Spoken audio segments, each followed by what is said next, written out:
go. Conversation frequency. Here we are. What's up, Josh? Hey, how are you? Pretty good, pretty good. So this is your book, Yes. Symphony of Silence. Yes, A Symphony of Silence. It comes out on all platforms. 11/11, November 11. That's this Monday. Pretty excited about it. It's I don't know, it's the biggest project I've ever worked on, I feel like, and I don't know, it's going to be on all platforms, Amazon, on Kindle, and then of course you can print, get your printed copy and selling autographed copies and all of that. Wow, you wrote a book a couple years ago. I remember you gave me a copy of that. What was that called? That was called The Book of 93. It's on Amazon right now. You can go pick it up. Yeah. But, shameless plugs, but well, that's why you're here. The Book of 93, and it was my first time because I had been a musician for many years, and so this was, I don't know, this idea I had one time, and I'm just like, oh, let me put all these little pieces in a book, and what they were was like pieces of songs that I had recorded or was going to record, and it was going to be like a companion type thing, but then it just evolved into this life of its own. So the first book, The Book of 93, and it did relatively well. That's why I decided to keep going with writing, because I sold more copies of books than I'd ever sold CDs. And I've been making music for like 15 years, and like I did not sell half as many CDs, as I sold that copy of that book. Do you make your music and write your book under the same pseudonym? Or? Yeah. So I'm just using my name. I used to go by Mr. Shaw for music, and now on my books, Mr. Joshua Shaw. So I put the Joshua into the name. So I'm branding just my own name. Right. If you search Josh Shaw, you're gonna find everything. Yeah. So we gotta put the Mr. in there. And the Mr. really you wouldn't think, but the Mr. really differentiates you from any other Joshua Shaw out there. So I always use the Mr. in the moniker. Yeah, that's one way to do it. So what happened between the first book and this book? A lot of life lessons, and any difficulty that I was in, it was my own fault. I freely admit that. But I've struggled with addiction, and it's just always been this off and on thing. I'll be doing really good, and then I have the relapse. There's always some reason to relapse, And when I was writing a symphony, so it has taken me almost 2 years to write this book, and from like a month ago to now, it's almost not a completely different book, but it has a different tone, and it has a different, I don't know, just feel of what the original idea was. I think the original idea was to romanticize the idea of addiction still. We hear a lot of music, and the guys talk about doing drugs and stuff, and it's not that they're pushing the drugs away. It's like they want them, they romanticize it, they convey that message of like, I still like this, or I still want this. And my book, to a certain extent, was that way. Because I think you can get addicted, like, what the Smashing Pumpkins said, I'm addicted to my sadness type thing. I think that was the feeling of the book while I was originally writing it, because it came out of like a lot of like bad nights, life experiences. But I had a life-changing event happen 2 weeks before this book was published. And that all leads into it. I died. I actually died. I went unresponsive for 6 minutes because I had a relapse again. I'd been clean, and I had this relapse, this random event, and it killed me, man. And I was, getting ready to push the book, because I've been pushing the book for like a month on social media. And when I died, I realized how wrong that it would be to put something out romanticizing something that could kill you, So I went back in and changed a lot of things. Wow. So it was going to be published. Yes. And that's when that happened, and you had to change that and go back and pull it back from the publisher and kind of rework a lot of things. I think I took about 5 or 6 pages, and I added about 15 pages. Nice. So it was kind of half written on drugs and half written after the relapse and recovery and all that. Yeah, and so it gives the book this definite story now, to where, because I write in memes, so every page is a meme, and you can scroll through, like those little quotes you see on Facebook. My book's a whole book of that, and I have it divided into little sections. But now it tells the story of, it's in 3 parts. First part is called Her. The second part is called Heroin. And the third part is called Here. And so we talk about love, addiction, and then the third part we talk about life and death. Your death, right? Yeah, my death. And I had some pieces in there about suicide from before. I did keep those in, but I think it's very telling of how I viewed my death up until the point where I actually died.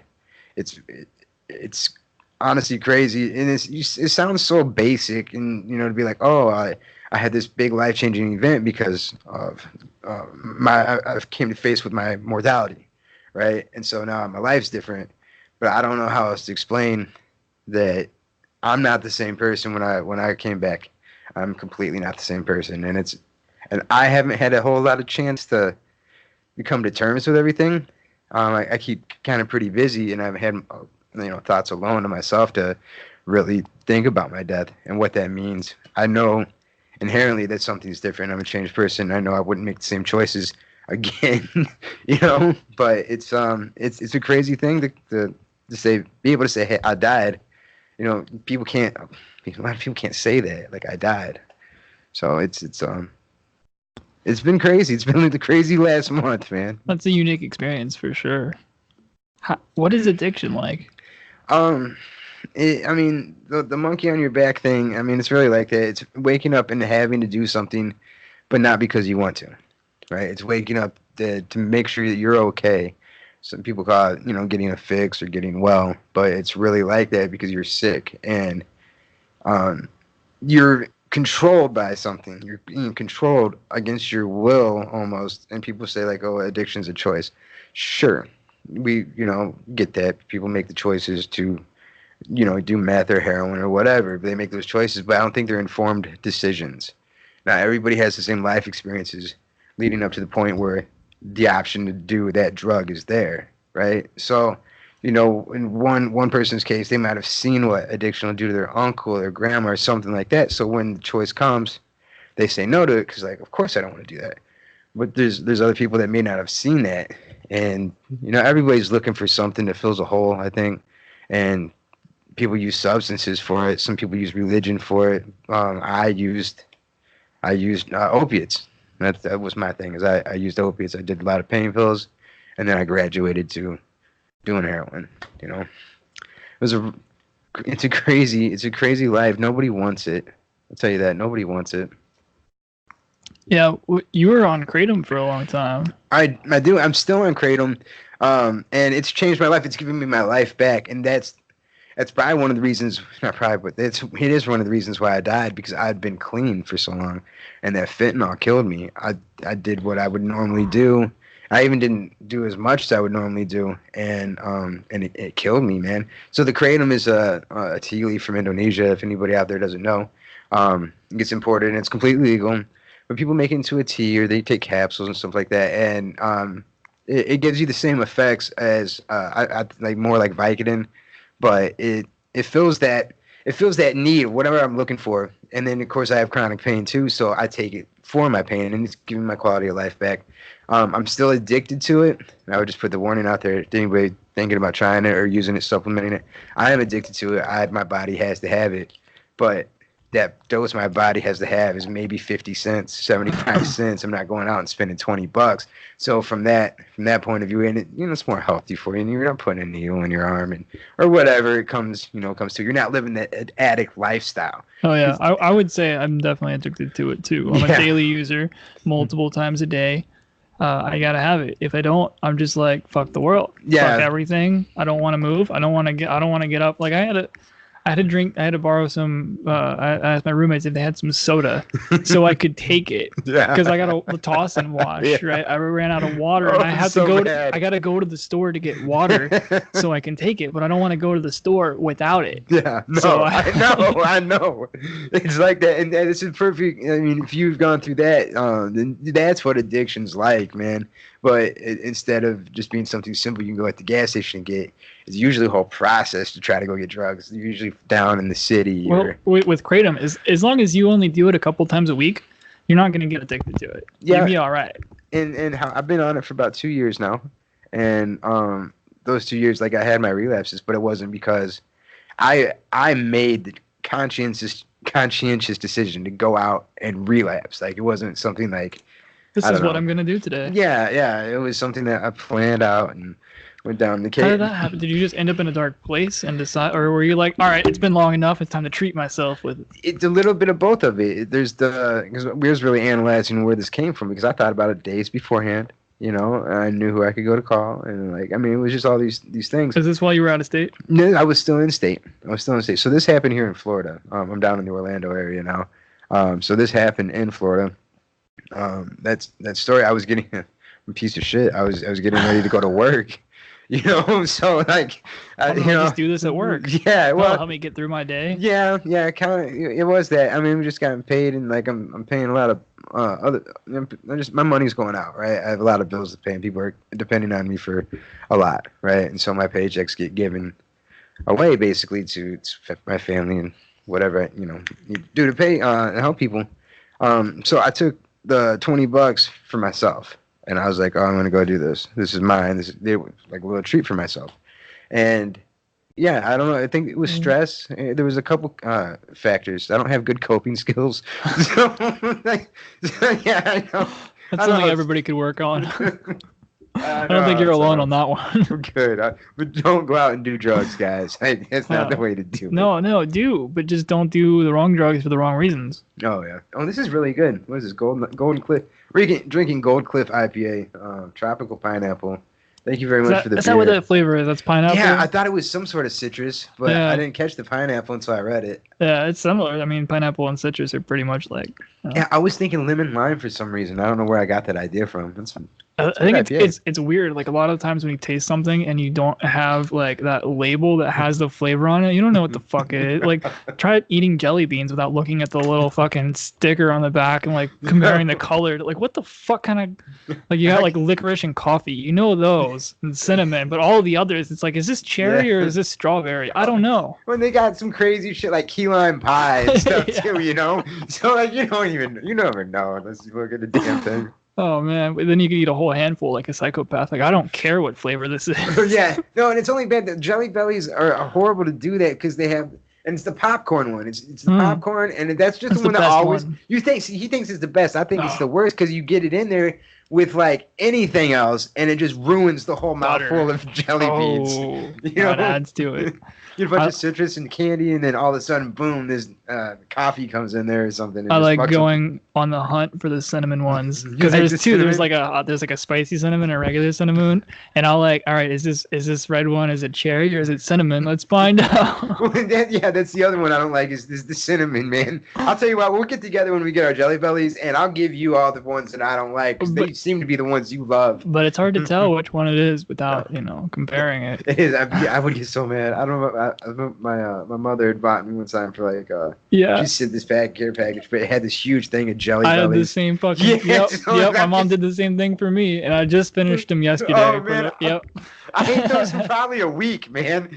They were probably a week. I had it for months. Did you? Yeah. Oh no, I've got such a sweet tooth, bro. I've got such a sweet tooth. I'd be sitting there like, fucking, I have to do stuff, but I'm gonna keep eating these jelly beans, and I know I'm not gonna be able to do anything because I just have this like gelatin in my stomach, just taking all of my energy to break it down. I'm like, no, I can't move. No. So I need to, but I'm gonna keep eating these jelly beans too. But they're so good. I know. They're so good. Like my stomach would be full, and I'd walk past the bag, and it's like every time you walk past the bag, you have to grab. They're like, okay, well I'm just gonna grab a couple of them, and then I'm like, oh, what kind is this? And I'm looking, and then I want to try a key lime. Oh yeah, and if you're just sitting there, it's like I could be experiencing flavor right now. I wouldn't even eat dinner that week that I had those bags because I would just be straight full on jelly beans, man. It would fuck my meals up, man. I had to plan my day around it. Like, all right, I cannot eat jelly beans because I've got to go to dinner with somebody. I can't do that. I'm gonna end up being a diabetic because all the shit I eat, man. I know. I'm trying not to buy any more because like I bought some. My family and I went on vacation, and I bought a bunch of jelly beans from this candy shop there. But my mom had a purse. I'm like, can you hold these for me? Yeah. And then it slipped my mind. And by the time I remembered a week later, after we got back to ask her, she had ate them all. Of course. Yeah, I would do the same, man. If you accidentally left your jelly beans with me, bro, they're gone. I'll just give you the $5, bro. So she felt bad probably because she ate a whole like 3-pound bag of jelly beans. And she went to Costco and bought me like shit. See, I don't think I had that big. I had probably the 3-pound bag. I didn't know they made them in bigger bags than this. They make them in really big fucking. It was in a jar. Oh, I've never seen that many Jelly Bellies in a jar. I mean, my girl's got a Costco membership, man. It's on the list now. I didn't even know you could buy that many Jelly Bellies. Don't put it on the list, man. I mean, it's probably not as bad as heroin, but I mean, I know if you're prone to relapse, then you might not stay away from the jelly beans. I wonder what a 10-pound bag of Jelly Bellies costs, man. Oh yeah, I don't know. I didn't want to find out. Because what if it's like $10? No, then I'm just gonna go. Don't tell me that. I know. Hey, one of your listeners right now is saying it's $13.99. I know I'll pick one up the other day. They're shouting at the fucking YouTube screen like, no, god damn it! Sam's Club has a better deal.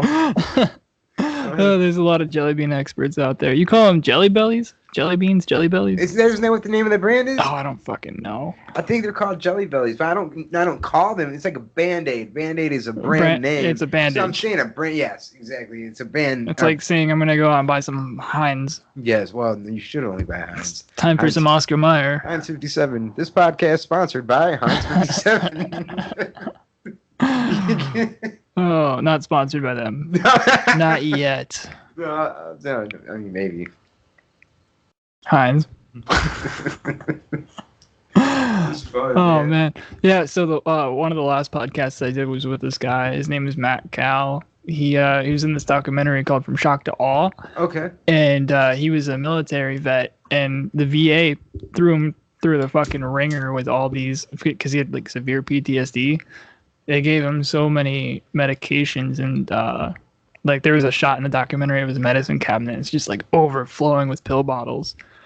And he ended up coming to Orlando to Soul Quest and having an ayahuasca ceremony. Oh yeah. And it like kicked the PTSD right the fuck out of him. Huh. And he went on the spiritual journey from there. And they got it on film, on documentary. So. And then he didn't go back to any of the medications that he was being prescribed. Nope. No. But he's pro drug because I mean, everything has its value. He says like he even said that. Because we were talking about psychedelics and how they're just a powerful tool. Yeah.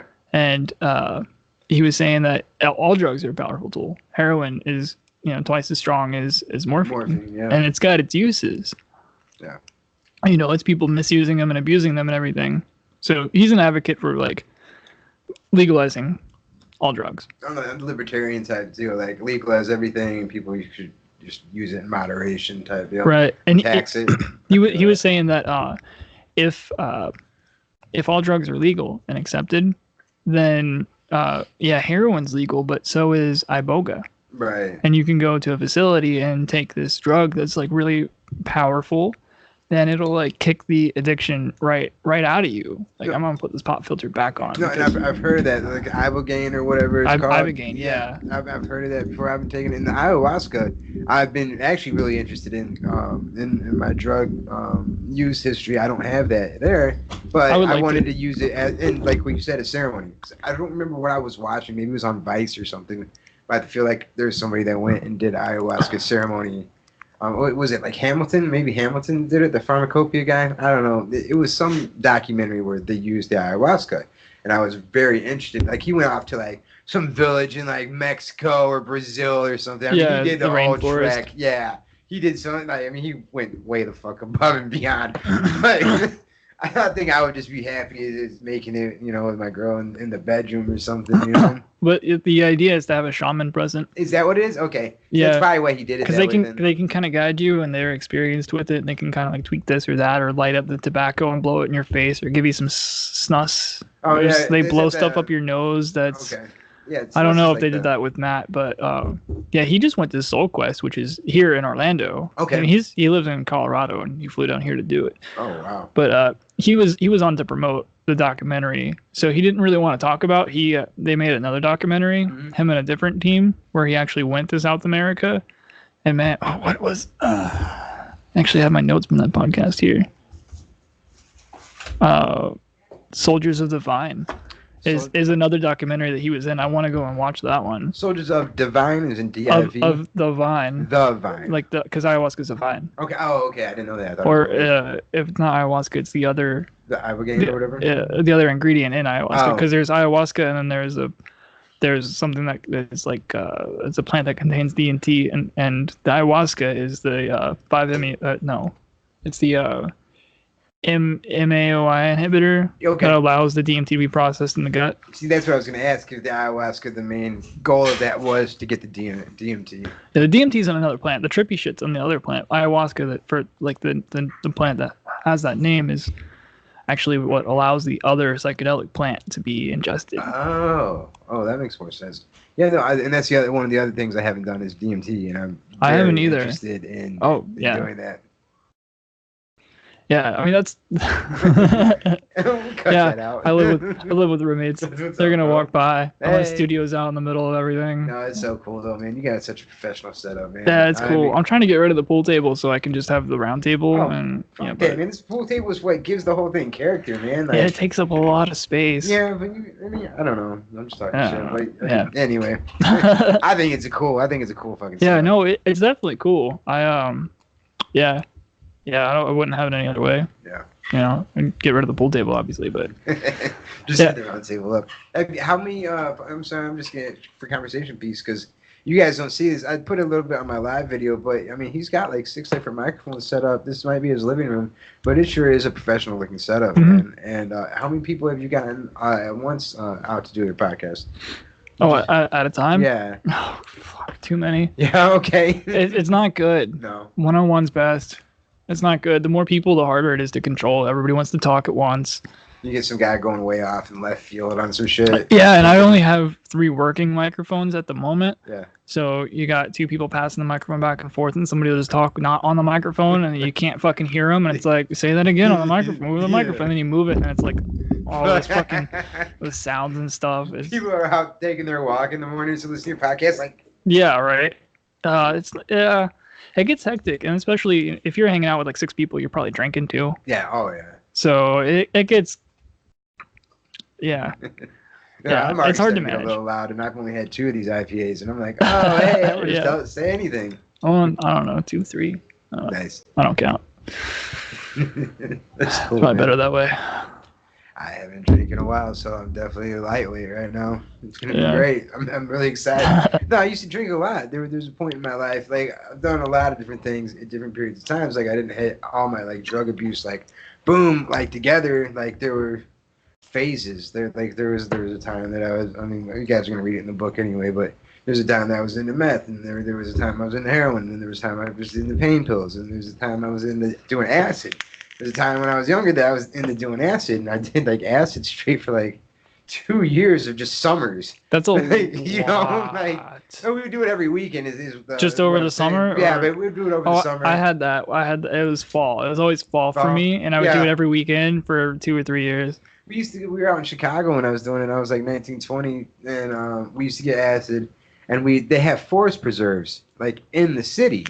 So you could drive and you'd be in a completely urban area, and you drive off a little bit and you could go into this sanctuary of land from the state owns, and they were just like this nature trail, like a park. You'd go in like through a forest and shit. It's just like some random ass people going jogging there in the morning, but we'd go there at night and trip balls with our lights and just I mean, it was a whole other world, man. And you could hear the city off in the distance, so it gave it even more of a very like an vibe. Ambiance in the background. It's like because you feel like you're out camping, but you can hear the trucks and the trains. You're not far away. You're in a little blip. Yeah, you're in a little bubble of forest in the middle of a fucking like concrete jungle. It was fucking cool, man. We would go to the beach. That was our thing. The beach, or like hiking in Wekiva. If we were just doing like a mild kind of low dose mushroom trip, we'd hike out there. One time, my friends and I, he lived in this same neighborhood, and we took it in the morning and we walked from here over to Wekiva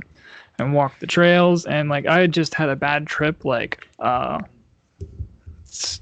9 months before that. Yeah. And if you go, this is going to be on Conversation Frequency, but if you go on Good Clean Talks, my other podcast, one of the last episodes, man, I want to say it's like 40, episode 40 something. I don't know the number off the top of my head, with Austin Riley.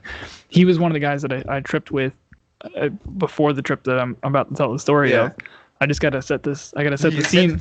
I gotta set the scene a little bit.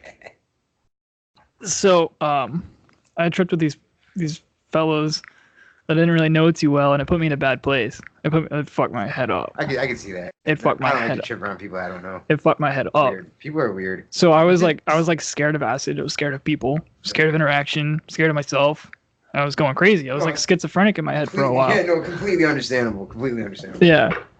So like 9 months later, my friend convinced me to take acid. He's like, look, it's not gonna be like that. It's gonna be good.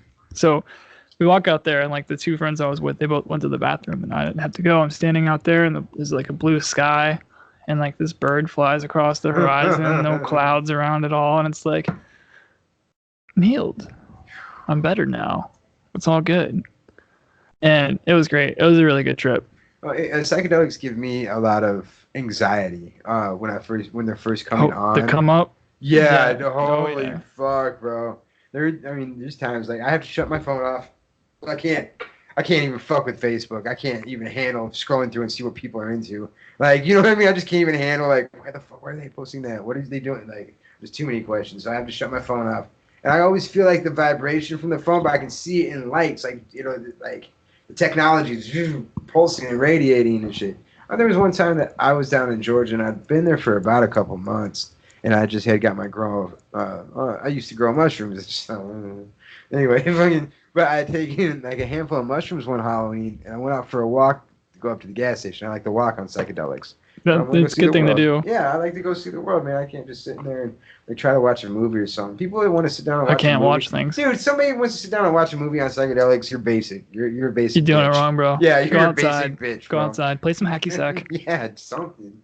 But I used to like the nature walks, but I went for a walk, and by the time I got to the gas station, I was tripping balls. I think the bitch, she looked like Elvira, like from the old, the host of the scary movies on the TV back in the day. And I don't think she was like dressed up or anything. I think she just looked like that, like with her hair all teased and like her like makeup on. And I got there and I was tripping. I was like, I need a pack of cigarettes. Because it was just like I feel everybody's energy and it was way too much. And I've done that. I gotta go. Oh man. I just handed her fucking money. She's like, what kind do you want? I'm like, I don't care. Just can I have a pack of cigarettes? As soon as you walk into the store with their fluorescent lights and their coolers and the buzzing. Horrible idea. That's right through my head. This is a horrible idea. By the time I got back, I couldn't figure out where I was, why I was in Georgia. How much did you take? I ate like 6-7 grams. Holy shit, that's a lot. Why were you in Georgia? I had moved down there to go to college. Like, it was the whole thing. I'd moved up to Chicago to start doing music with my buddy. Like, I just feel like I've had like 10 years of fucking life lessons. I've been a nomad for 10 years. And I've gone to different cities, and I've averaged about a year and a half in every city I've been going to: Orlando, Chicago, Denver, Wyoming, and now whatever.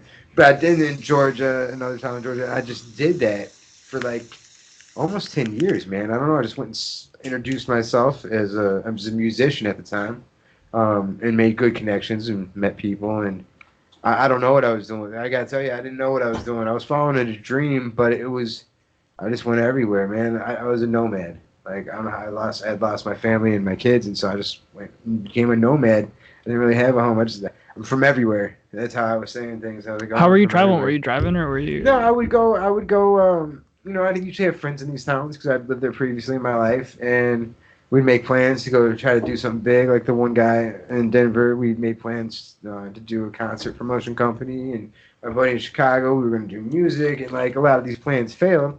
And there would be any point to stay around where I was because like the original idea was gone. So let's go see something new. And so I did that for a long time. And that's how I even got here.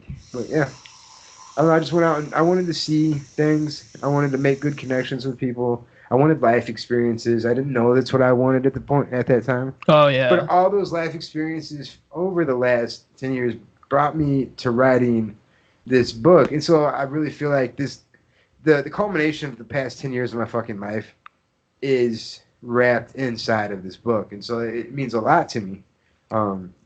Yeah, I'm hoping people like it. Honestly, I'm scared of releasing the thing. Right. Well, I'm sure they will. I mean, to be able to condense all that down and put it on paper. Not only paper, but I put it in memes. It's a meme. Every page is a meme. I've seen some of them shared. How many of the pages have you shared already on Facebook? I don't know. I would guess probably 20 different pages in between Instagram and the Facebook. Do you know any of the pages off the top of your head? You can recite them. Do you want to do that, or do you want to just leave it open to? No, that's cool. We can do that. I can pull the PDF. I think I have it. Yeah, no. I one that sticks out was, I've died 1,000 times by your side. They say a coward dies 1,000 deaths. That's what I get for not walking away. And so it'd be something short like that on a page for you to easily digest and something for you to think about.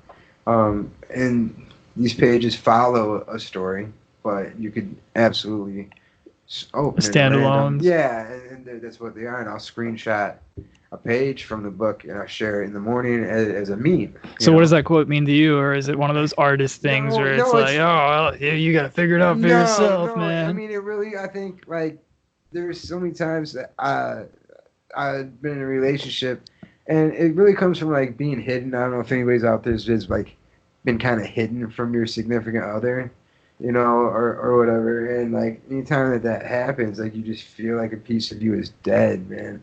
Or feel like, I don't know, and I just was thinking one day, like, I don't know how many times I've died by your side. I was thinking that in my head with some situation had happened, and then I was thinking, you know, fuck, they do say a coward dies 1,000 times, and the reason I'm feeling this way is because I haven't fucking walked away from the toxic situation that's making me feel like this, you know? And so that's where it came from, and I really do think that there's a correlation when they say a coward dies 1,000 deaths. I think that maybe people think they're talking about a physical death, which wouldn't really make sense in some sort of surreal way, I guess so, but I think it's very applicable to just not walking away from something that's killing you spiritually.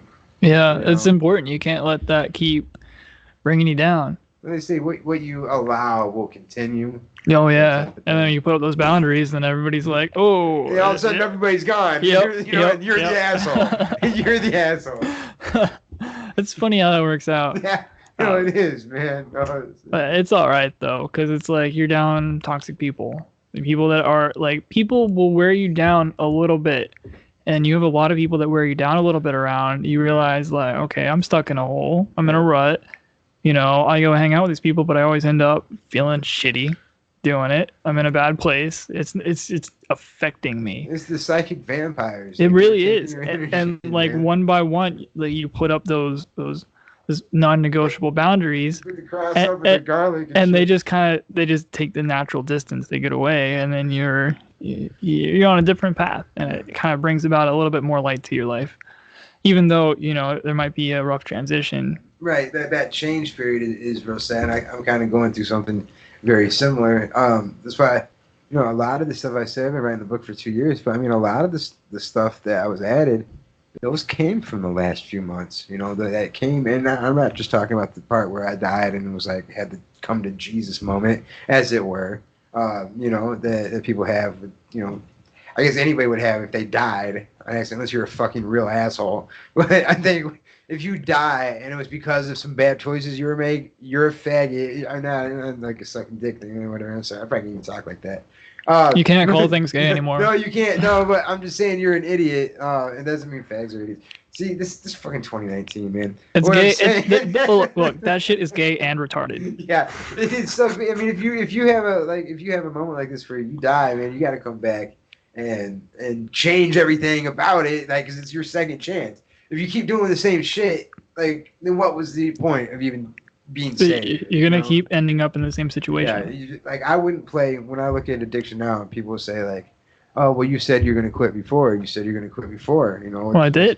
And I did. You're right, and I did, and I ended up going back to it, and it was a conscious choice, you know. But I think what I was coming to is I wouldn't play Russian roulette. If you had a gun here right now, a revolver, and I saw you load one of the chambers with a bullet, and you hand it to me and you flicked, you know what I'm saying? Like, oh, let's play Russian roulette. You go first. You know, I wouldn't do that. I would not play that game unless you get the best feeling in the world before you pull the trigger. I don't even think that, man, because once you've realized that you can fucking die, you don't get a restart on that game. That's a game you can't hit restart. You can't respawn. It's real life. And I think for whatever reason, because I was able to respawn, where I was able to come back, that I didn't fully die, I will never play that game again.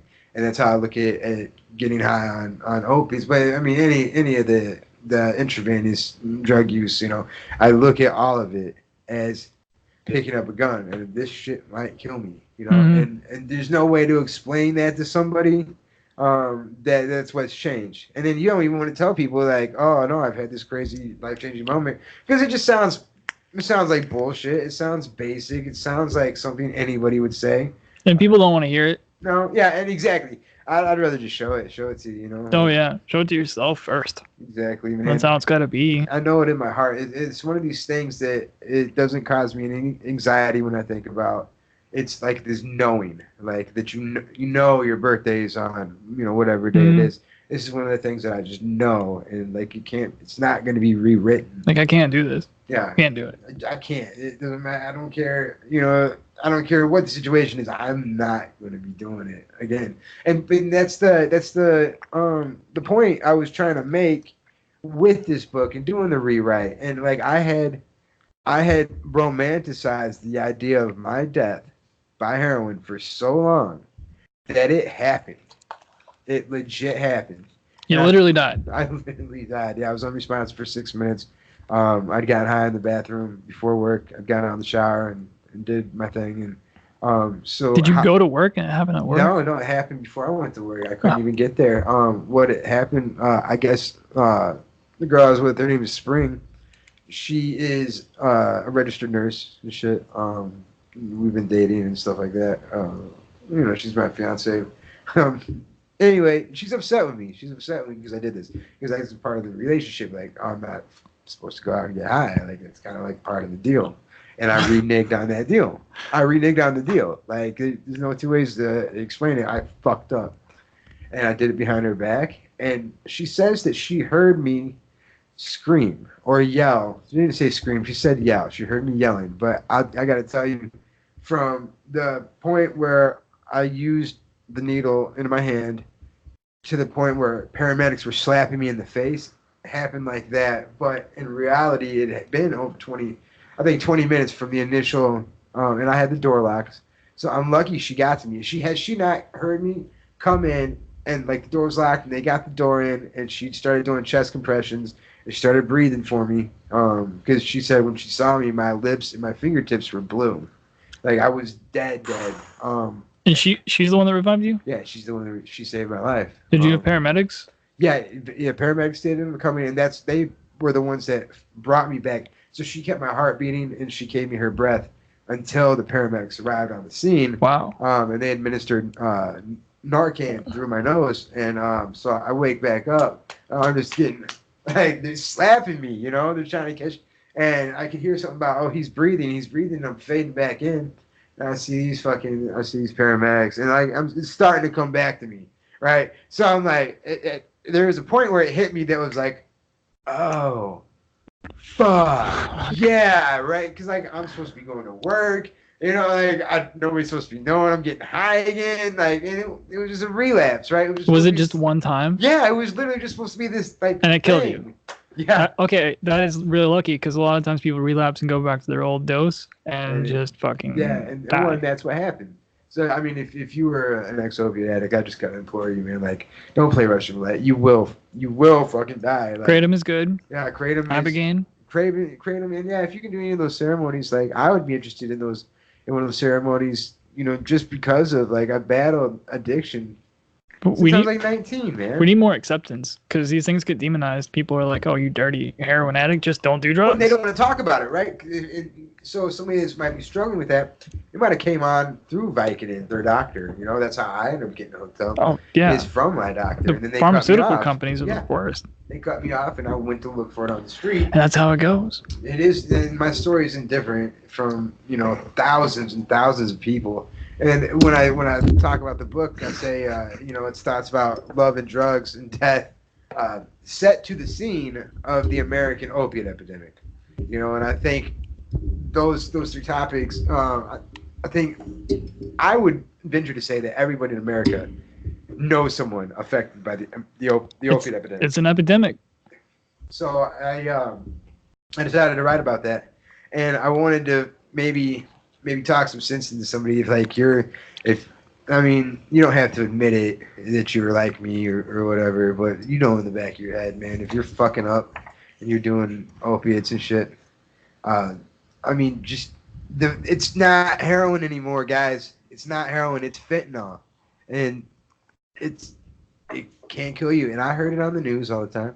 Fentanyl's killing this. Fentanyl's killing that. And they put it in everything, not just heroin. Yeah, no, I heard it was going into meth. One of the guys cutting in the meth and shit. Like they're just like they're putting it everywhere because it's cheap, and it's not. It's carfentanil, so it's not like fentanyl. It's this research chemical from fucking China, and it's legal. And so the dope boys are getting it imported in, however up the line. But you can't trust the guy cutting it when you get little specks. And it's too much. You have to cut it down, so it needs to be all blended up with the cutting agent. But you can't. It's not a pharmacy, man. He's not blending that shit perfect. You're not getting a 1-to-1 ratio or whatever it is. I mean, you're gonna get clumps and little pieces. And before I had finished pushing in the shot, I was on the floor. And it's that quick. So I mean, if you just know, man, you guys be safe. I'm not saying like just go kick your heroin habit right now. But I'd encourage you to.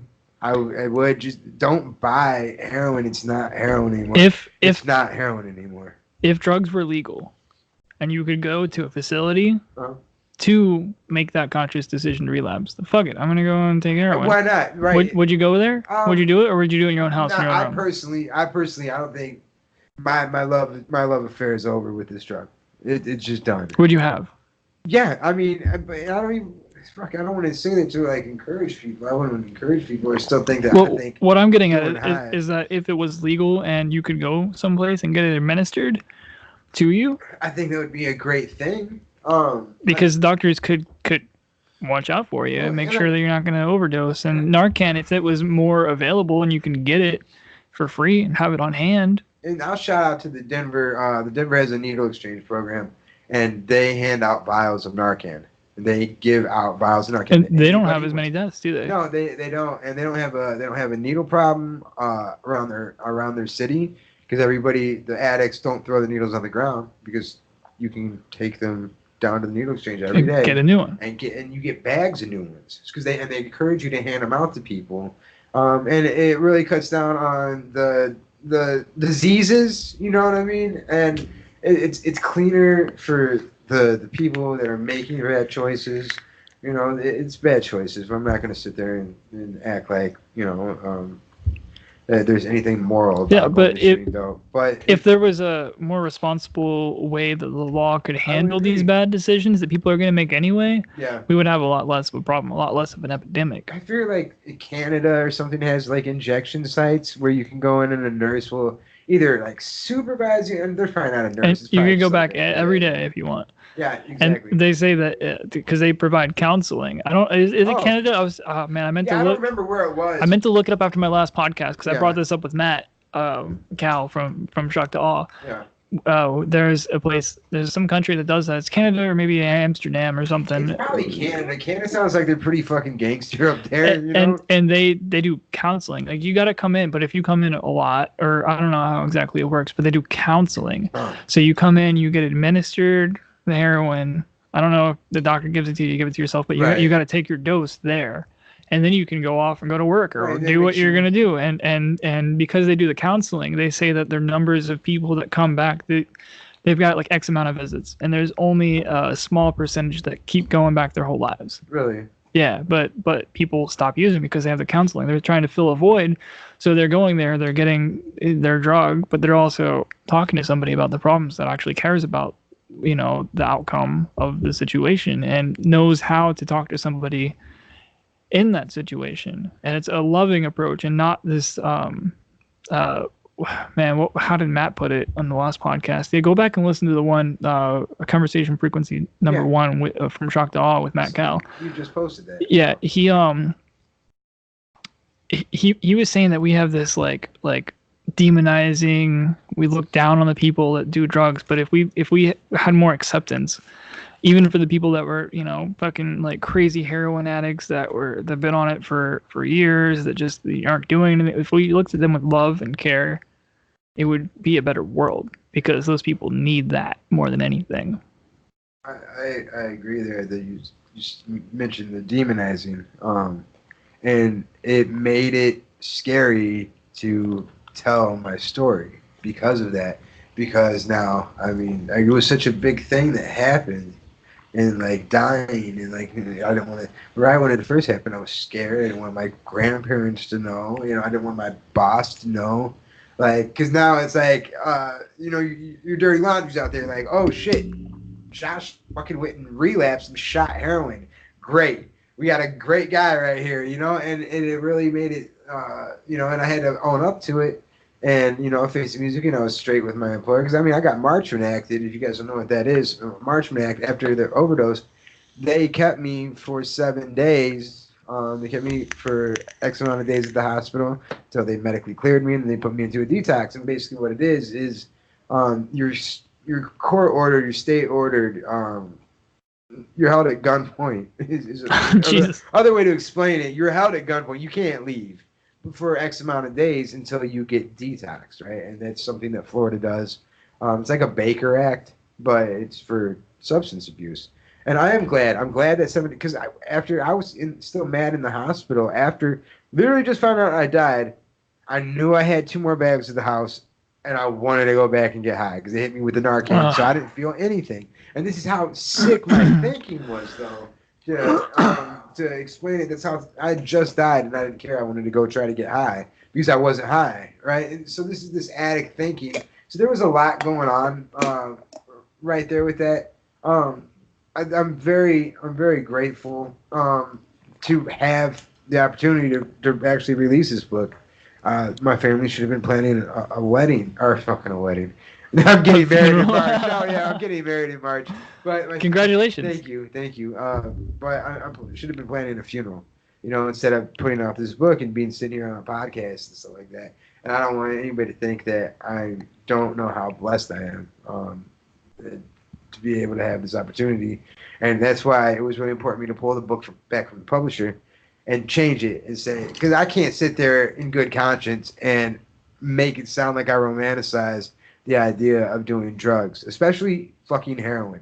I can't romanticize that idea and romanticize it to other people. I can't do that, especially if somebody is struggling and they're reading my book and they're like, yeah, man, that one shot. And they might be sick right there. And they're like, yeah, I know, I feel you, the sadness. And I want to take the shot.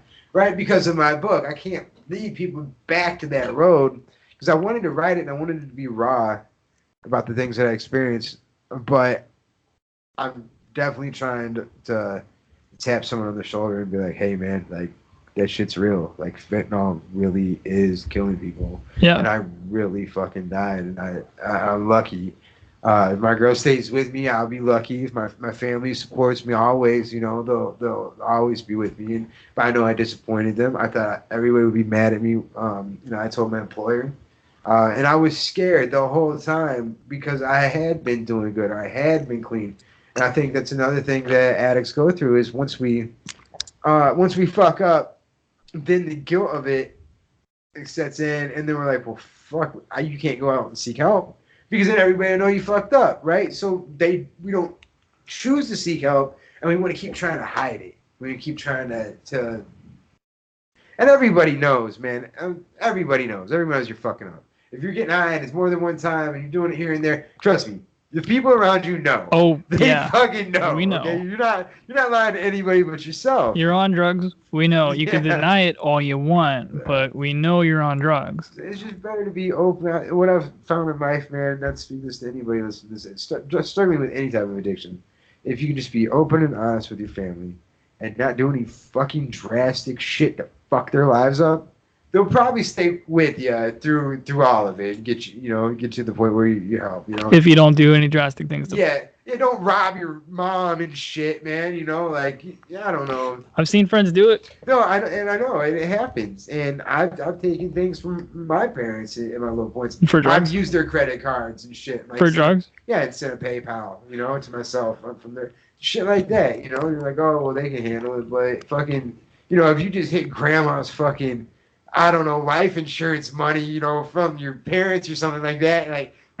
People will go through $50,000. And there was a guy I met in rehab, just recently, and I didn't really like them because they keep everybody real fucked up in the rehabs. They give around Suboxone. Oh, that's not rehab then. No, so I'm the only one like actually sober. Suboxone gets you high, doesn't it? Everybody's just sitting there like nodded out all day. Do you have a choice? Like, could you not take? Yeah, it's because they offered me it, and I told them no. Like, did you go? So you went without kratom? Yeah, I did that for a week. Were you doing kratom when you did the heroin? I hadn't had any. One of the reasons I got the heroin, I hadn't had any for about 9-10 hours. So I was already starting to feel. Why didn't you have any? I just broke. I'd been buying it from the gas station, and I may as well have had a heroin addiction at that point. I get it by the kilo if you ever want. And we probably we'll start doing that. I found a place off on Sand Lake. It's called Orlando Smoke Shop. Just to tell you guys if you're in the area. But they'll sell kilos for a decent price. It's out on San Luis. I work over there. Yeah, what's the price per kilo? He'll give. It's listed at $150, but you tell him, you say, hey man, my buddy gets them here for $120. They'll give it to you for the $120. That's what. You don't gotta wait. My guy gave it to me for $120, and then I go back to buy a drink there. A couple days later, he's like, "Man, I fucked up. I shouldn't have given it to you for $120." Yeah. My boss says to sell it for $160, and I'm like, "Well, I know a guy that sells it for $120 across this," and he's like, "Well, you tell boss man that, and he'll maybe sell it to you for that." You're talking about the gas station? Right here up the and he's told me too because I stopped by my main dock for him because I was having to buy a 3-ounce bag. This guy, right? Yeah, that's where I go. I'm surprised we haven't run into each other since we've been back. I know. I'm there all the time. Get on the microphone because you're. Oh, I'm sorry. I get there all the time. You can move the microphone if you want to sit how you want. Sorry, you guys. Move it by that, by the. Oh yeah, I got you. There you go. Because I'm trying to I got you. You keep it's talking to the side of it. This way. No, this way. There you go. Sorry. You can move it like this too. I'm learning all sorts of new things. All right, so we're gonna get it right. There we go. All right. That sounds better. Yeah, and I told the guy I was getting it for $150. You can hear it in your headphone, right? No, I can hear it. That's when you get louder and when it fades. Yeah. Okay. I'm hearing it I'm just making sure. Can you hear me now? Good. Lift this up a little. And tilt this away so it's more. No, there you go. There, like this. And then bring it a little closer to your face like that. Oh, mine keeps coming out. Hey. There we go. Fix the guys. I'm sorry. Okay. Sorry about having shit. Now we can hear you. I don't know if it shows. I'm looking at the sound levels over here. Yeah. And anyway, I'm sorry. Go ahead. No, it's fine. I'm just saying, like, the kratom probably gave me my life back. Is probably the point I was coming to. Oh yeah, man. I haven't gone a day without it since I had a stomach bug in 2018 or 2000. Yeah. I don't know, 2017. I think I had a stomach bug, so I went without it for like a month or two. But since then, I've done it every day. Yeah. Some days I only dosed once. Those were shitty days. Yeah, especially if you can't get some or for a little bit. I budget for it. I make sure. I do the same thing now. I do it. I make it part of. Here's a pro tip: make your vices a 2-week fucking. You know what I'm saying? Make it a 2-week fucking expense and buy your vices for the 2 weeks instead because you'll get it cheaper. Get them bulk. Yeah, get them bulk. Well. Whatever you're doing, buy your weed for 2 weeks. Buy your alcohol for 2 weeks. You know, because instead of going up and spending a little bit of money each time, you know, you always save money. Know how much you're gonna do, no matter how big your dose is, how many times a day you're gonna dose. Plan it out. Do the math. Get a spreadsheet. You should. I don't. You're laughing, but I have spreadsheets. No, I'm sure you do. I'm just laughing because it's fucking funny. But it's serious, man. I could probably do better if I spreadsheeted out my shit. I just have the roundabout, like, oh, I know I'm going to spend $120 for 2 weeks. And the kilo will last me probably about closer to 3 weeks. But I buy it every 2 weeks and then just save a little bit. Kilo lasts you 2 weeks? Give or take, yeah. Well, I'm dosing 3 times. And then the fourth time is the high dose. How big are your doses? Because I dose 2 or 3 times a day in a kilo. So far, the one that I have, I haven't finished it yet, and it's been like a month and a half. Oh wow, no, I dose 3 times a day, sometimes 4, and I'm doing like 2 tablespoons. So like each tablespoon is like 8 grams, 8 to 10 grams. So I guess by about 24 grams. But I will say I haven't had to increase my dose for about a year. I got to a point. I got to a point where that kind of like plateaued. But the nice thing about it is I still get the feeling that I want, but I am taking 3 times a day. And those periods in between, I can tell when 5 hours comes. Yep. I can tell when 5 hours I'm at like comes. 4 hours. Yeah. No. I dose less, so it probably doesn't last as long for me. But yeah. 4 hours. Like I'll take it when I leave my house, and I'll take it at like noon, and then I'll take it, on my way home. Yeah. And then that's it for the day. And then like, those last 6 hours from the last dose, I'll ride out and go to bed. I can't dose within 4 hours of me going to bed. Oh, you're wired? Yeah, I won't be able to sleep. Yeah, I'm just like ready to go and shit. Like, hey, it's a good thing. Like we're talking about being addicted to it and planning our doses out and everything, but it really is. It's a great thing. It gives me energy. It keeps me motivated. I don't have any anxiety throughout the day. I don't have any depression.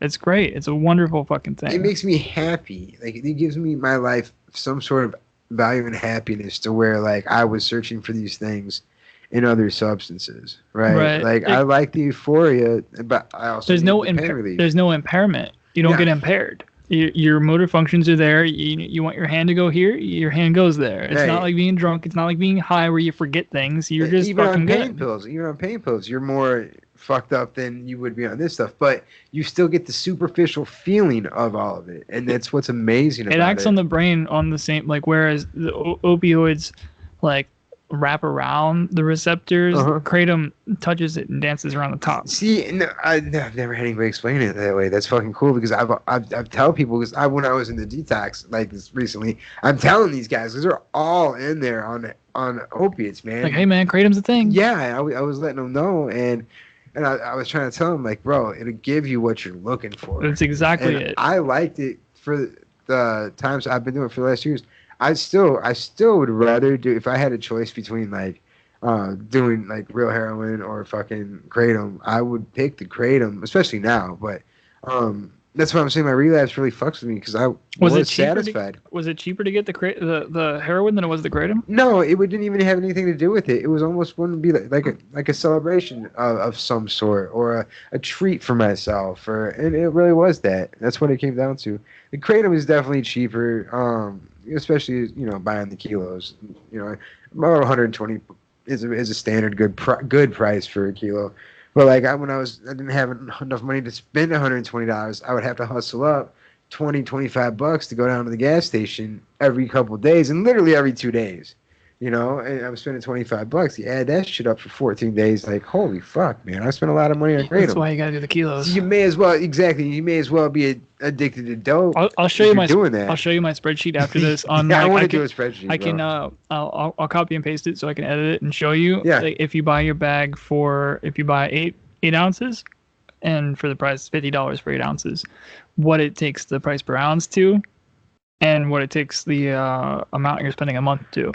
And then you can change it to buying a kilo for 120, how much it is per ounce, how much you're spending a month. Because, for me, it lasts two months. Yeah. So, that's crazy. It's so the price per month is $60, whereas it's $50 for 8 ounces, where I go through 2 of those a month. So it's $100. So by the kilo, I'm saving $40 a month, which is like, for some people, a phone bill or.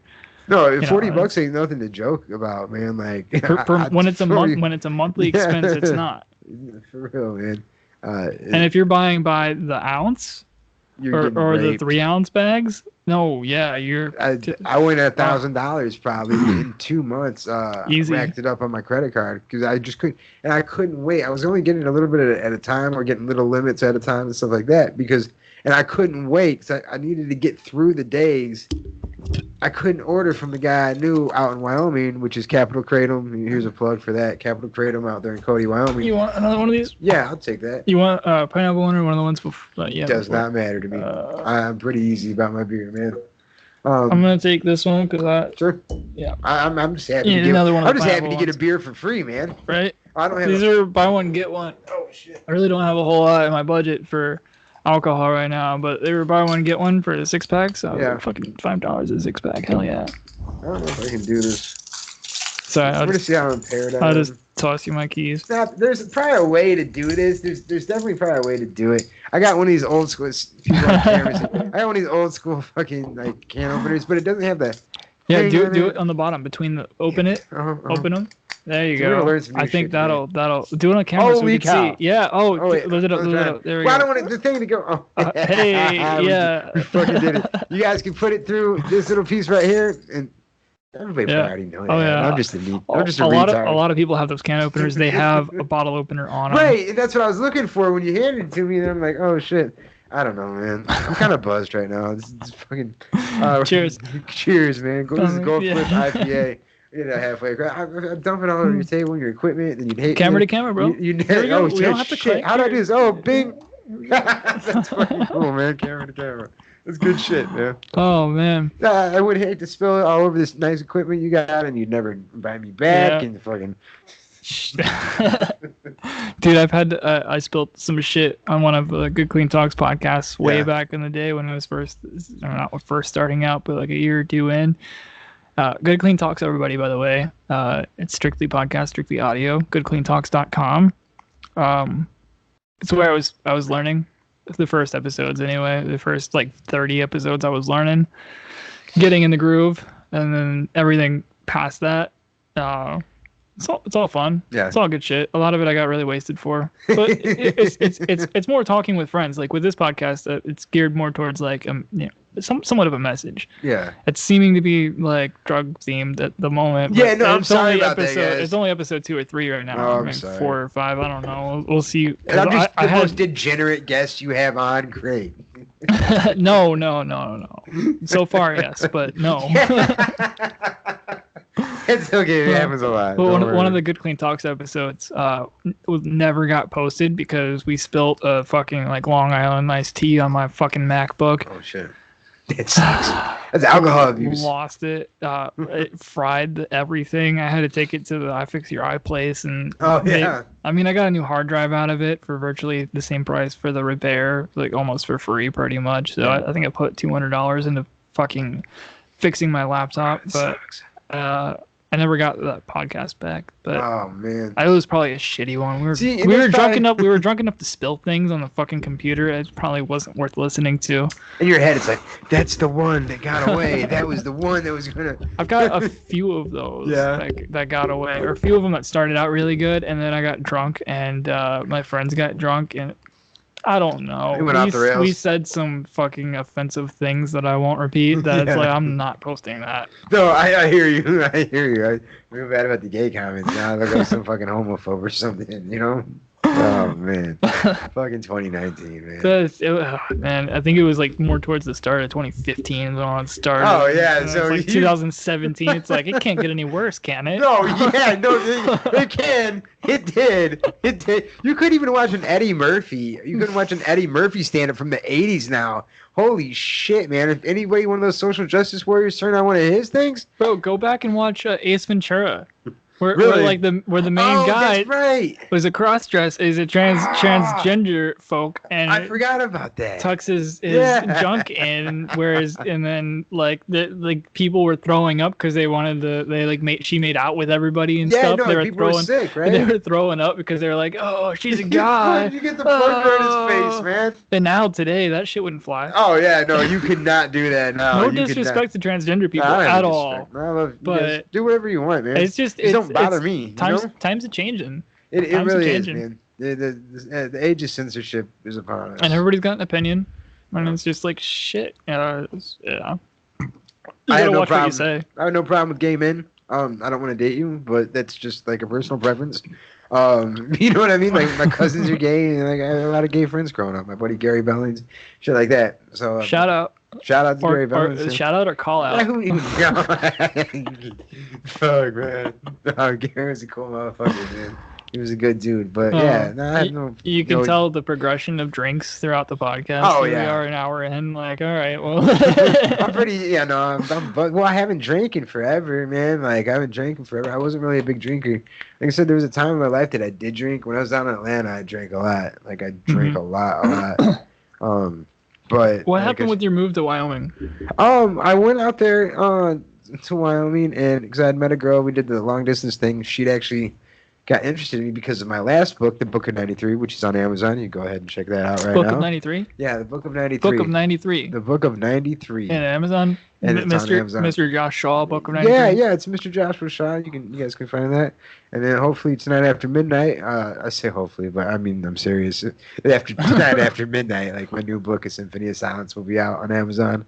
And anywhere fine books are sold, we'll be able to order it, at least if they don't stock it.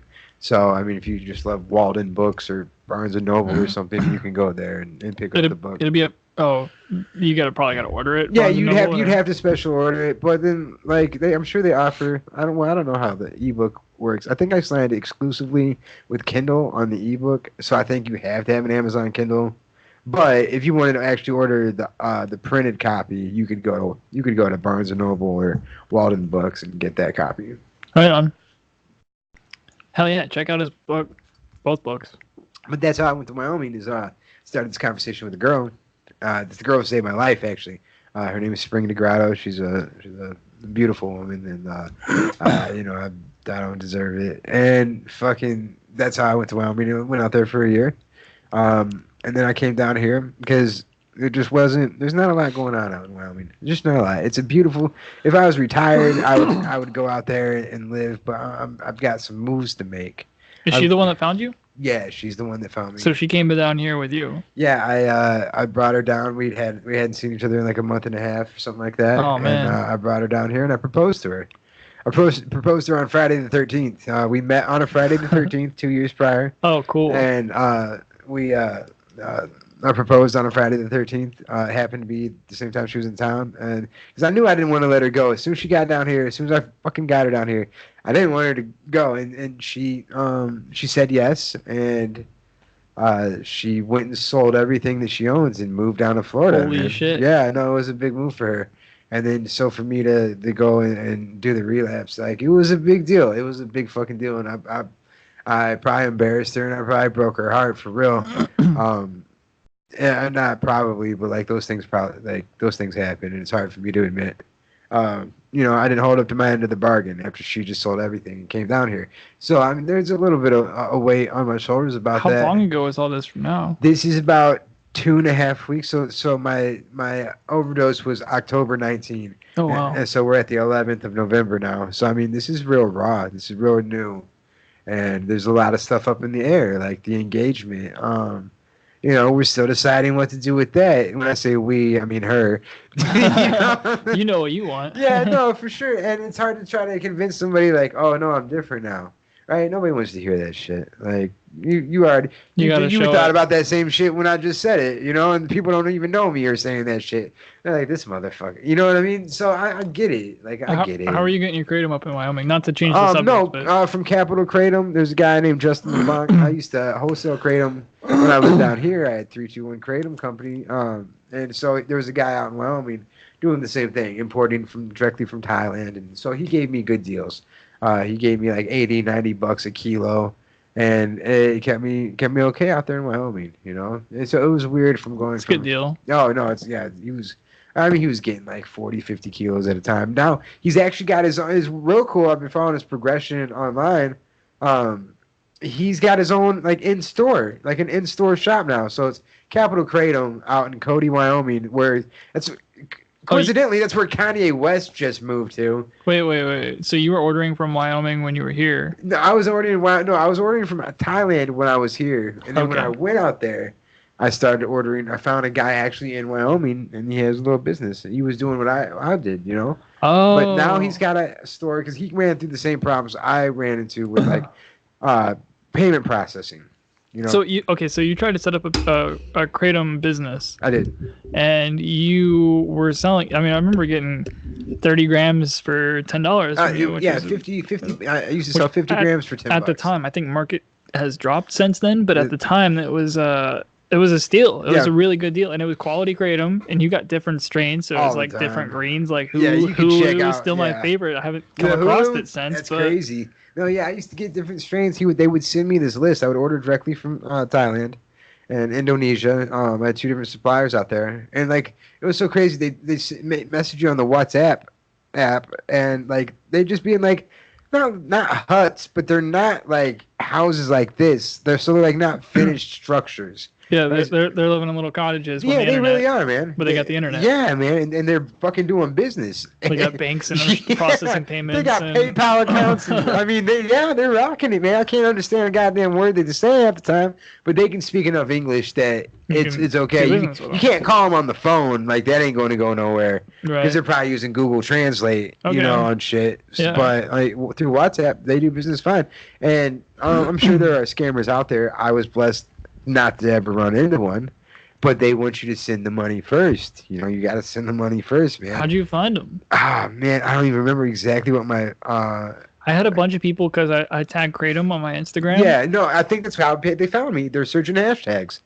I swear to God, they were searching hashtags on Facebook, because I used to get hit with a bunch of different random messages from people straight up that looked like my supplier. But they're all from over there, and they always say the Kratom Kingpins, and Kratom Kingpin. Well, you know what I mean. And they always take pictures when they've got like pallets. They have pallets of like kilos stacked. I mean, yeah. So I would get these guys because I was doing 321 distributing, and I would hashtag the Kratom.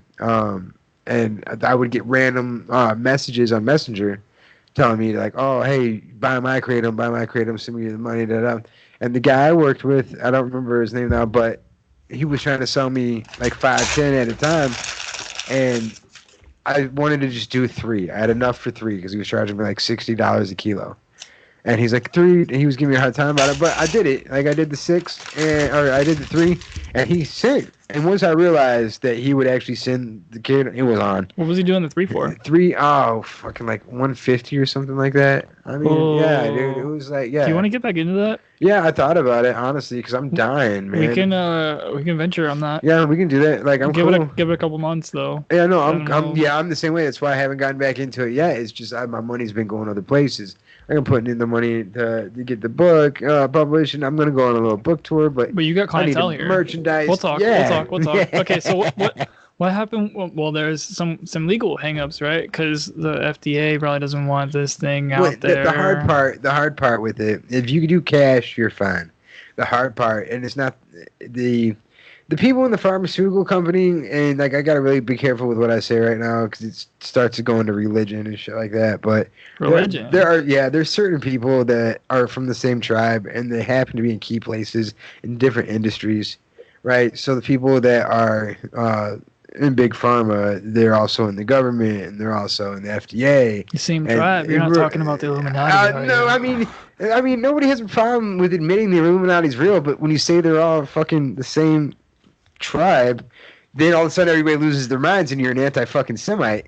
But anti-Semite? Yeah, anyway, that's what I'm saying. No, you can't get me on. No, because I've been drinking and shit. All right, we'll do a good clean. We'll do a good clean talks episode. I'm just saying, if you start noticing things, the same people have loyalty that run your banks, that run your pharmaceutical company, that run your fucking your media companies, like all these people in the government on both sides of the aisle, the Republicans and Democrats, there is a certain group of people that are in these key places, and they all have the same little hat. There's one lady that you know the documentary A Leap of Faith.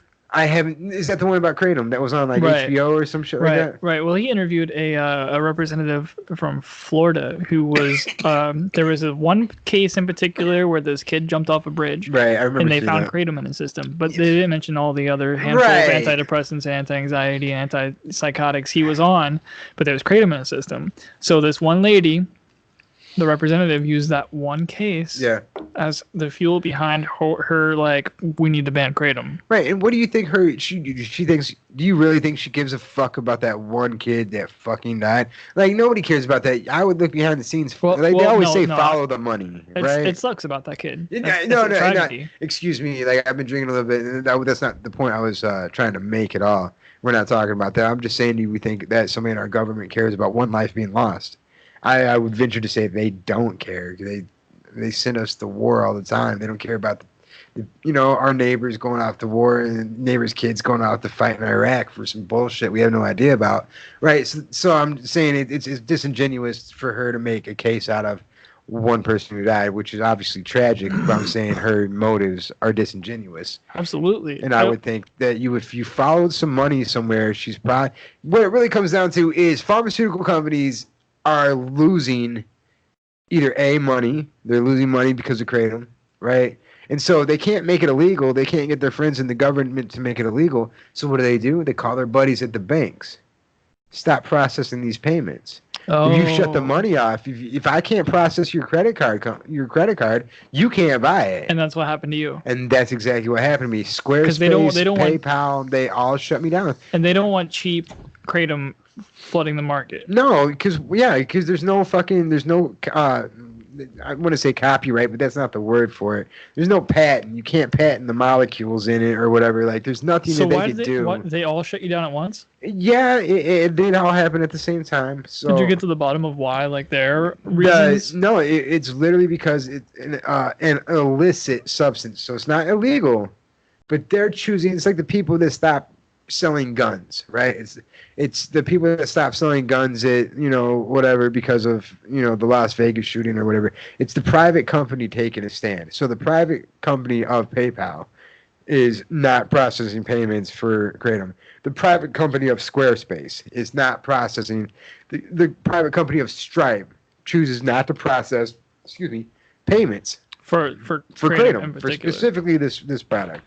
So it's just weird, right? So like you would think, why wouldn't a company do that? Why the fuck does Stripe care about what I'm selling if it's not illegal? So you start to ask yourself these questions, and you start to look at like where the lines connect. But it really does come to pharmaceutical. Like big pharma doesn't want this out because how many people are they? Number one, just killing a month from the opiate epidemic. See, Kratom's not really any different than a supplement because you can take supplements that give you energy, that enhance your brain function, that improve productivity. It's just a supplement. I agree. It's very weird.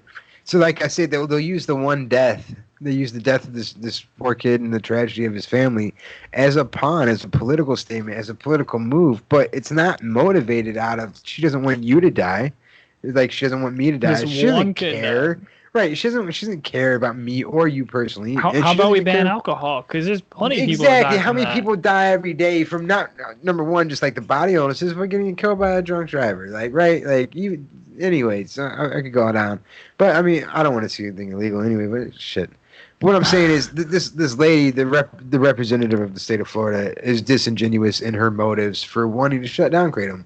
It's not. I guarantee if you follow the money, there's either backers, donations from pharmaceutical companies somewhere, or someone they do business with. And if they all have the same interests, like globally, like say they're all like loyal to a different country or something, and they had dual citizenship, you could see how, and like all their buddies, I'm just saying, like they're all related in ways that we don't think about because we don't have that tribalism as Europeans. We don't really have a tribalism, but there are other people groups that do, and they put themselves in prominent positions, and they have a very specific agenda. And so, I mean, I could start hitting you with facts that like 95% of the people affected by the opiate epidemic are white European males. Right, like so I can start hitting you with these type of numbers, and you just follow down a rabbit hole, and you think I'm crazy, but it's the truth. So you don't want, if your goal was and the intention was to kill this certain group of people, you wouldn't want something like Kratom coming around to save them. If your goal is to kill, just all this stuff, I'm crazy. That sounds like a deep conspiracy. It is. I know it just sounds like that, right? Because like, how would that should even happen? But then you got to start asking yourself, why does this lady care about Kratom when one person died? Right, so so the questions are crazy on both sides, right? So when you start trying to figure out people's motives, you can draw lines and connect dots. Yeah, and anybody's smart enough to do it. It starts getting weird. Though. It does get weird. You make those connections and draw those lines. I don't really know if I buy that. And then, honestly, I want to sell a book, so I need to shut the fuck up. So. There might be some truth to it, but I don't know. No, maybe not. I'm just talking shit. I don't like the conspiracy thing. No. Yeah, I mean, I don't think Epstein killed himself, but I don't either. there are conspiracies out there, but I don't see conspiracies in everything. I don't either, man. I think that kratom's a very controversial thing, and these companies might want to distance themselves from it a little bit. If anything, man, you could just blame it on money. You could just blame it on money. Yeah. You could say you don't want, when they say that pharmaceuticals aren't interested in a cure, that they're interested in treatment, then you could see why you wouldn't want somebody cured from your, you know how much OxyContin costs? Like, I mean, you know what I'm saying? Like, before it was able to be put on as a damn generic, right? Like, they held the patent on that for a long time. They did the same thing with Suboxone, and it's the same companies there that own it. So I mean, you could see why they wouldn't want a natural cure that they can't own, market, and do these type of things. Well, they got patents on some of the alkalines that are in kratom. Well, right, but the problem being is it takes so much to synthesize down to the alkaloid that it's not cost efficient, right? So they don't want to spend the money to break it down because what you're getting out of this final product isn't as good as the original shit you buy in bulk, right? So there's no profit motive. That's the big thing. If you want to say anything, there's no profit motive in the pharmaceutical companies trying to own kratom. There's no profit. Yeah. It's also a lack of research, but there's people out there that aren't involved with pharmaceuticals that are trying to research it. No, I agree, and I think it should be researched, and I think, because I don't know the dangers. I certainly don't know. I know that I'm addicted. Addiction? But I don't know, right. 15 years down the line. But I'm okay with that. I'm okay. I mean, fucking people are addicted to coffee, man. Yeah. I'm okay with it. That's the interesting thing about kratom is that it is related to coffee.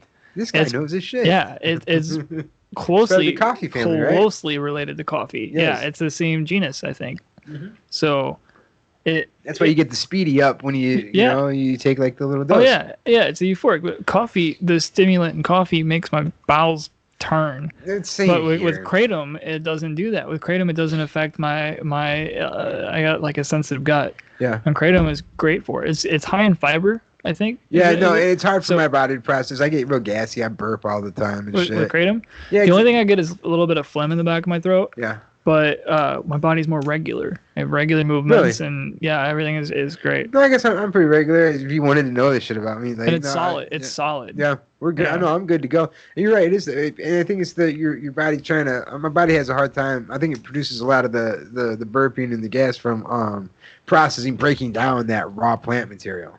You know, because I mean, there's times. I mean, for a while, like I lived on kratom. I might have eaten some, but my stomach was always full. But I might have eaten only like a half a sandwich or a piece of pizza for the day. And there's nutrients in kratom. Sure. Yeah. Oh, yeah. It doesn't even know anything about this. You know, I agree with you that you definitely the research needs to be done. You know, and it's not out there. But at the same time, I think there's people making sure that the research isn't done. Or not that it isn't done, but that it's suppressed once it gets to the There's a holdup, and there's something weird about drugs in this country.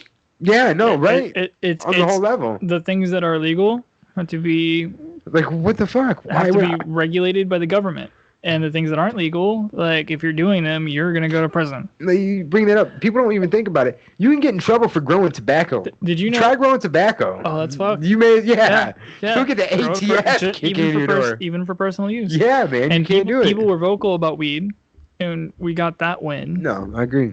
You know, but I'm sorry. There's a lot of people doing the same thing with kratom. I get I'm on the there's local growers.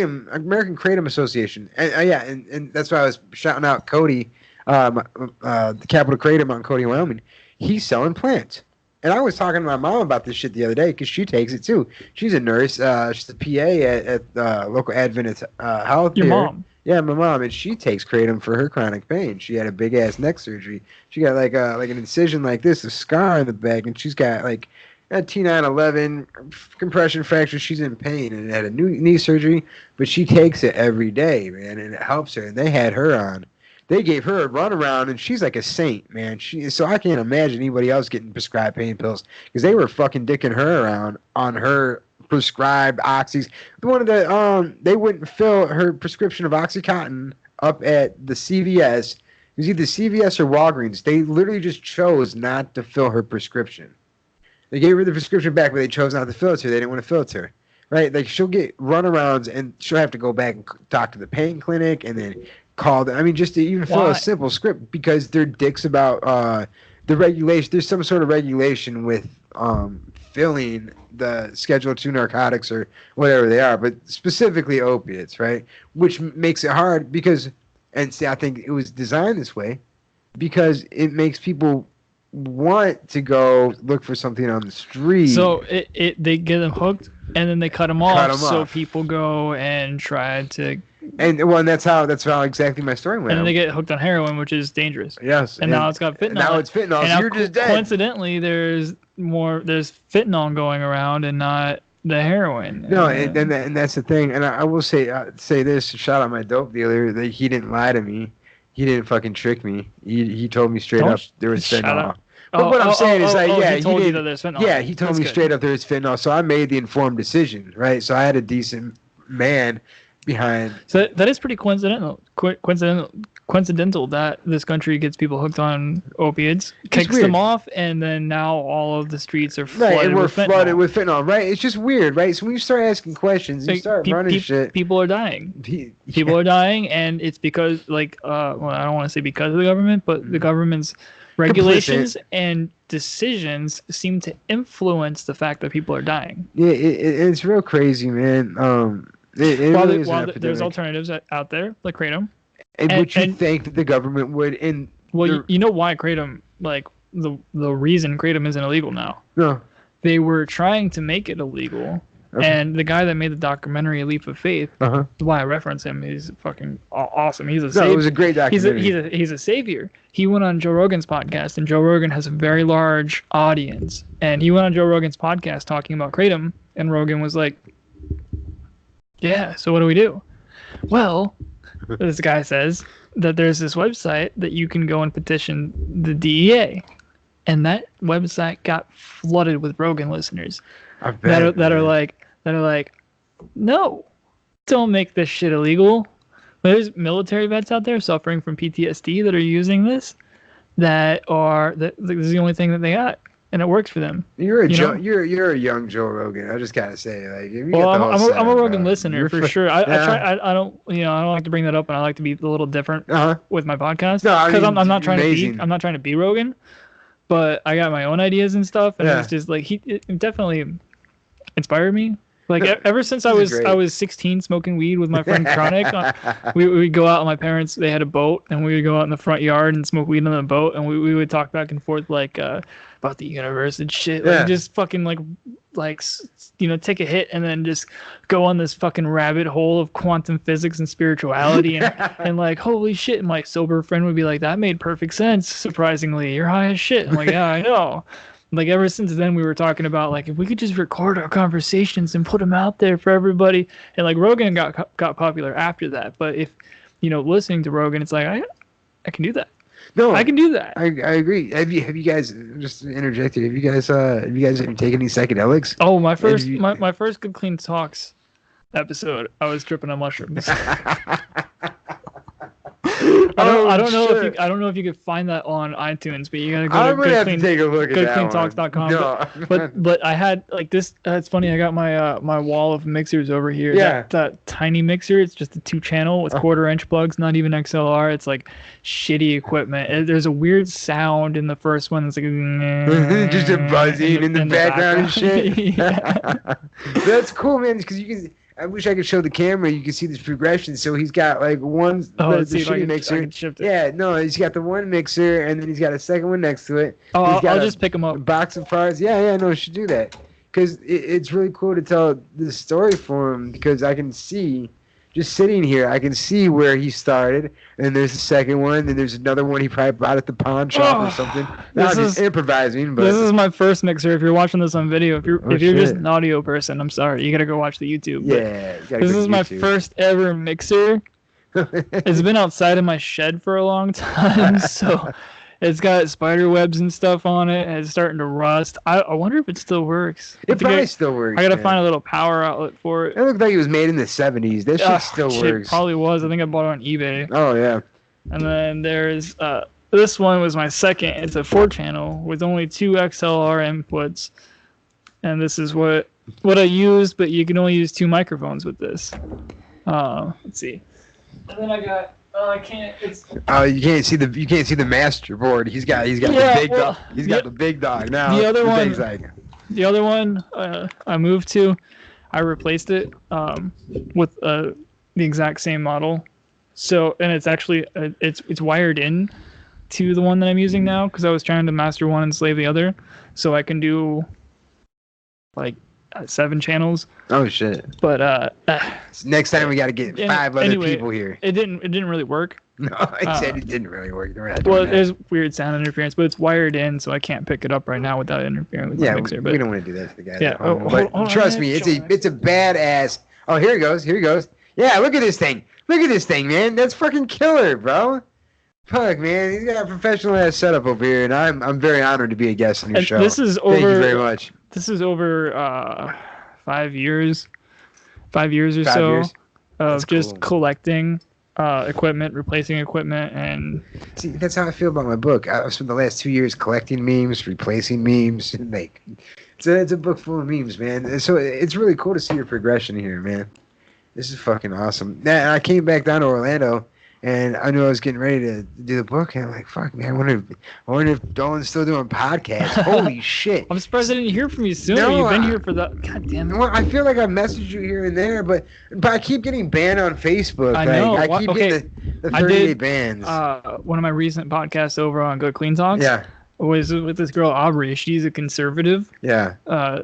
And coincidentally, she keeps getting banned on Facebook. Weird. A lot of the conservatives that I know keep getting banned on Facebook for the shit that they say. Are conservatives actually racist and bigoted? No. Or are they being censored because they want to control the elections? I definitely feel like it has everything to do with controlling the elections. But I mean, even then, I don't even fuck, man. That shit goes so deep. But I don't think it has. I think the elections are pre-decided. I think elections are pre-decided, but it's not more necessarily to control elections. It's to control group thought. My favorite. Right? I have changed my thinking, my behavior, and my talking because of the contact loss with my Facebook. I spent a year. I spent 12 consecutive months in Facebook bans. There were a couple days out here and there so I could get another ban. But I spent from October to October of 2017, 16, 17, 2017 to 2018 or fucking whatever it was, on consecutive bans with only a couple days out to post a meme and get fucking banned again. Like it went a year. It's like you get flagged and then they keep an eye on you. I mean, as soon as you hit with ones, and now I've noticed that they're stacking up my charges. When they say that I'm getting a Facebook ban or something like that, they'll list all my previous, and they call it hate speech, dude. And I'm like, I'm not saying. What did you say that was hateful? Nothing. Like I feel like I didn't say anything. There was one time I was making fun of I like to troll news articles, right? And so like anything that you would say in the 1980s, you can't say in 2019. So it doesn't even have to be like it doesn't have to be like inherently racist or something like that. It just gets judged that way, right? It's wrong to think. You were raised in the 80s, so you got to. We used to say crazy shit. You're an odd intergenerational. You're not a boomer or millennial. No, it's a weird place to be, man. It's and watching Dave Chappelle. I think Dave Chappelle's recent comedy. Oh, you can't say Chappelle's comedy was right because See, that's what I'm saying, though. Well, my favorite is this. I am not going to watch that because somebody told me that it's bad. See, or if you believe something that I don't believe, just block me. Well, and I saw a post on Facebook the other day. It was some random lady, and she'd screenshot. So whoever it was like Joe Blow, the author, right? So that's their Facebook page. So this random girl shared screenshots of Joe Blow, the author, who's just trying to be out there and make a book or something. And she posted the screenshot of a meme. And it was some shit like the meme was like, we don't want you blah, blah, blah doing this because your generation can't even decide their own gender. So it was XXX, and then because you can't decide your own gender, so it was just like a funny meme. It wasn't that big of a deal. You got like your generation can't do this because you can't decide your own gender. You posted that? I didn't post it. Oh. I certainly would never post anything like that. But it was a meme. Ever. But this other author did, and this other girl who I didn't know. I gotta turn your volume down now. Sorry, I know because I start drinking, I get loud. Too quiet and then it's too loud. So this random ass author who made a children's book posted this random ass meme about your generation sucks because you can't pick your own gender, whatever the punchline was, which I don't agree with what she posted, obviously, because I would never be like that, so you should buy my book. But it's funny. It's this lady got offended, right? I'm not making fun of people, but it's funny. Right, I mean, that's the thing, is this lady's post is like, I can't believe I bought a children's book from this author, because she just posted a random meme on her personal Facebook page. Is this book that you're reading to your kid offensive? I don't know. But see, that's the thing. They're not judging that. They're judging that. They're judging a private life meme against. And then she had her whole brigade. What if Hitler was a musician and recorded the most beautiful? Hitler was an artist. Who was a great artist. What if he recorded the most beautiful lullaby ever? Could you get away with playing that to your kid? No, I don't. I mean, what if he did it under a pseudonym? But see, that's the thing. Like, where do you draw the line? Like, but where do you draw the line? Like, how would you know, right? Unless the name was attached. So, like, it could be the greatest thing in the world, and it could give your child, like, I don't know, cure autism for your children if you listen to the symphony, right? But it was by Adolf Hitler. The second somebody found out it was by Adolf Hitler, I mean, your whole family's gonna like burn to the ground because you played it for them. Hold on. Why do you want to cure autism? You fucker. Oh, I hate you. I think there's a point to it, though. There is a point to it. Like, okay, so sometimes I say things when something like fucking pisses me off or it's just silly or whatever. I'll just jokingly, I'll be like, "That's gay and retarded." No, I know you see me back myself into a corner by saying that shit earlier, and I'm like trying to scramble out, like, "Hey, no, I don't mean gay is like sucking dick. Like, I don't care if you suck dick, guy. Like, you know what I mean? Like you can suck all the dick you want, bro. Like, that's not what I'm saying, man." It's funny. Like, I just earlier today, somebody posted a meme that was that Joe Dirt. Homos where you make it. You like to see homos naked. And it's like, you can't say homo anymore, bro. Can't. That was David Spade, and it was the funniest fucking movie in a 5-year period when it came out. The funniest goddamn movie, the funniest part of the funniest fucking movie, and you can't say it anymore. You can't, man. That's what I'm saying. Like, you watch this old Eddie. Fucking watch a George Carlin stand up. And the younger people out there like, who the fuck is George Carlin? Right. Look up Eddie Murphy or George Carlin and watch their shit from the 80s. That shit was hilarious. Even George Carlin in the 90s. The guy that got popular and was all in all those children's movies that you love. Oh yeah, Eddie Murphy. Yeah, the daddy babysitter or whatever the fuck he was, man. Daddy Daycare. That's what it was. That was Murphy? Yeah, that was Murphy. That was probably like the last thing. And like Jon Favreau, or who the fat guy is, the green guy from Curb Your Enthusiasm, the manager. Yeah, who gives a fuck. But the point being is, like, and my attitudes have changed towards the words that I say. And it's because, and it started with the social media programming. It started with being aware. So you've been programmed. I have been programmed. I guarantee. But have you been programmed by Facebook algorithms, or have you been programmed by society? Has everybody been programmed by the algorithms, or is everybody choosing to go this direction? No, it's been programmed by the algorithms, bro. I wouldn't choose to be like this. What do you mean by that? I mean, like, I would get shit from my girl for posting certain memes because she was worried about what her professional colleagues would think. Because everybody's worried about what everybody's going to think because they're told what to think by what they're shown on their fucking newsfeed. On the algorithm. It started when Facebook, instead of showing you the most recent, they automatically showed you the most relevant comments. Yeah. And that's how it started. And the most relevant comments are designed to incite outrage. So you're outraged enough to reply to it with something that agrees or disagrees, but you have to take a strong stance to get seen. And when you show all these strong stances at the top of, say you're in a group and the group posts X, and then you got Y and Z down here, and Y being on one end and Z being on the other end, you're shown Y and Z one under the other, like, agree, disagree, and you're like, what's my opinion? Oh, my opinion is this. And you're typing, but you keep going back to check to see people commenting on top of that. And each time you're doing that, you're getting fed another advertisement.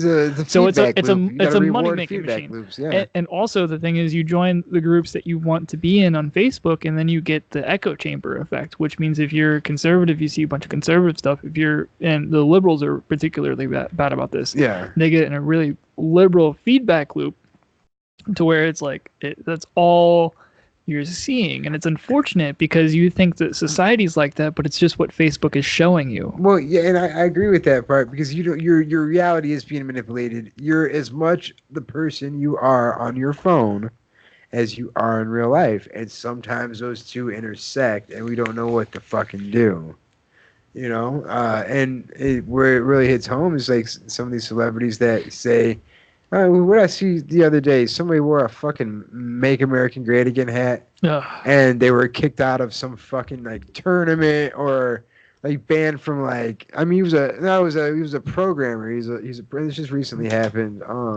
He was a really smart programmer for Linux or whatever, but he had worn a hat 2 years prior during the election season wore the hat of the American president, the United States president. That has since been turned into an offensive thing, but it wasn't then. It wasn't then, but 2 years later, he got banned from this conference. So let's just go back now and look at everybody, what they said 4 years ago. But see, there's different rules for different people, right? Like there's different rules for different people, and that's just how it's gonna work. There is somebody. But if you call that out, talk about it, then you're a dirty conservative. Yeah, you're an asshole. Racist. You're a fucking exactly, and especially if you got the skin color that me and you do, you can't say shit, bro.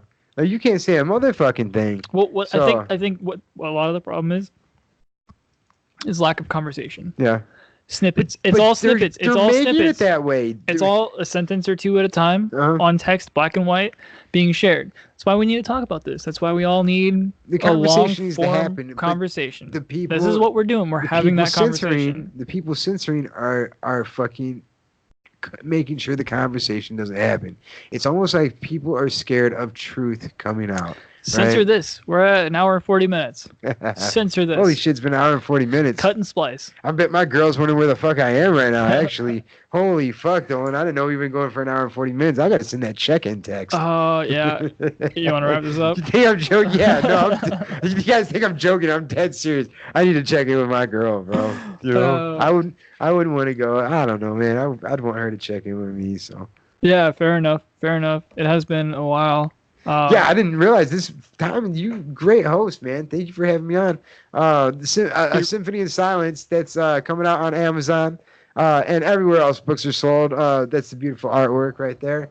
A Symphony in Silence. You can find me. You can go to symphonyinsilence.com, purchase the book, or you can just head on over to Amazon and do a simple keyword search. You can find me on social media at Mr. Joshua Shaw or at 93filmsmedia.com. You got me drunk. I gotta tell you, these IPAs are kicking my ass right now. Cheers. Cheers to that. Cheers to that, man. Oh, pink. Yeah, there we go. I love. Thanks for coming on, brother. No, thank you for having me, man. I really appreciate the fuck out of it, Dylan. Good luck.